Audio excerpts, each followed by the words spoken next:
Hello, ನಮಸ್ತೆ. ಹೇಗಿದ್ದೀರಾ ಎಲ್ಲರೂ? ತುಂಬ ದಿನದ ನಂತರ ವಿಡಿಯೋ ಮಾಡ್ತಿದ್ದೀನಿ. ನಾನು ಇವಾಗಷ್ಟೇ ವರ್ಕ್ ಮುಗಿಸಿ ಎದ್ದೆ.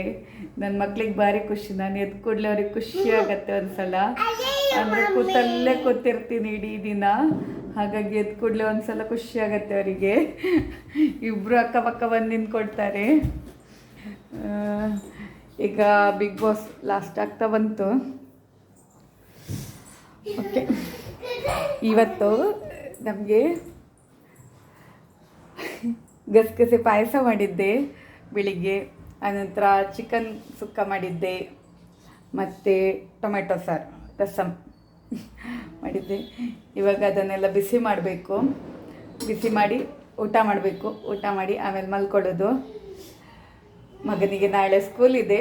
ಅವನಿಗೆ ಸ್ಕೂಲ್ ಇದೆ ಅಂತ ಅಂದ್ಕೊಳ್ಳುವಾಗಲೇ ಒಂಥರ ಟೆನ್ಷನ್ ಆಗ್ಲಿಕ್ಕೆ ಸ್ಟಾರ್ಟ್ ಆಗ್ತದೆ. ಎದ್ದ ಬಡೋದು ಅಂತ. ಒಂದು ಬೆಳಿಗ್ಗೆ ತುಂಬ ಬೇಗ ಏಳಬೇಕಾಗ್ತದೆ ಅವನಿಗೆ ಸ್ಕೂಲ್ ಇದ್ದ ದಿನ.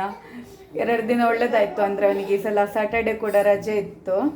ಹಾಗಾಗಿ ಇವತ್ತು ಕೂಡ ನಿನ್ನೆ ಕೂಡ ರಜೆ ಇತ್ತು, ಇವತ್ತು ಕೂಡ ರಜೆ ಇತ್ತು. ಒಳ್ಳೆಯದಾಯಿತು. ಹಾಗಾಗಿ ಸ್ವಲ್ಪ ಲೇಟಾಗಿ ಎದ್ದೆ. ರಾತ್ರಿ ಓಕೆ ಅಷ್ಟು ಗೊತ್ತಾಗಲ್ಲ, ಮಲ್ಕೊಳ್ಳುವಾಗ ಒಂಚೂರು ಲೇಟ್ ಆದರು. ಇವತ್ತು ಆಲ್ರೆಡಿ ಲೇಟ್ ಆಯಿತು. ನಾಳೆ ಬೆಳಿಗ್ಗೆ ಏಳಬೇಕಿದ್ರೆ ತುಂಬ ಕಷ್ಟ ಆಗಲಿಕ್ಕೆ ಸ್ಟಾರ್ಟ್ ಆಗ್ತದೆ. ಅಂದರೆ ಏಳೋದೇ ಬೇಡ ಆ ಥರ ಅನ್ನಿಸ್ಲಿಕ್ಕೆ ಶುರುವಾಗ್ತದೆ. ಇನ್ನು ಬೆಳಿಗ್ಗೆ ಆಗುವಾಗ ಗೊತ್ತಿಲ್ಲ ಎಷ್ಟೊತ್ತು ಹೇಳೋದು. ಮಾತ್ರ ಏಳಲೇಬೇಕು. 5:30 ಒಳಗಂತೂ ಎದ್ದಿರಲೇಬೇಕು. ಯಾಕಂದರೆ ಅವನಿಗೆ ಎರಡು ಟಿಫಿನ್ ರೆಡಿ ಮಾಡಬೇಕು, ಮತ್ತು ಅವನಿಗೆ ಬ್ರೇಕ್ಫಾಸ್ಟ್ ರೆಡಿ ಮಾಡಬೇಕು. ಏನಾಡು ನನ್ನ ಮಗನ ಕಂಪ್ಲೇಂಟ್, ತಂಗಿ ಕಿರಿಸ್ತಿದ್ದಾಳಂತೆ.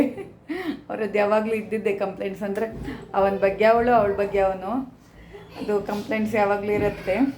ಅದರಲ್ಲಿ ಏನು ಇದಿಲ್ಲ. ಅವರಿಗಷ್ಟೇ ಕೆಲಸನೇ ಎಷ್ಟು. ಅಂದರೆ ನನಗಂದ್ರೆ ಅವ್ರಿಗೆ ಟೈಮ್ ಕೊಡಲಿಕ್ಕಾಗಲ್ಲ ಅಲ್ವಾ. ಸೊ ಅಷ್ಟೇ ಮಾಡ್ತಿರ್ತಾರೆ. ಅವನಿಗೆ ಓದಬೇಕು ಅಂತಲೂ ಇಲ್ಲ.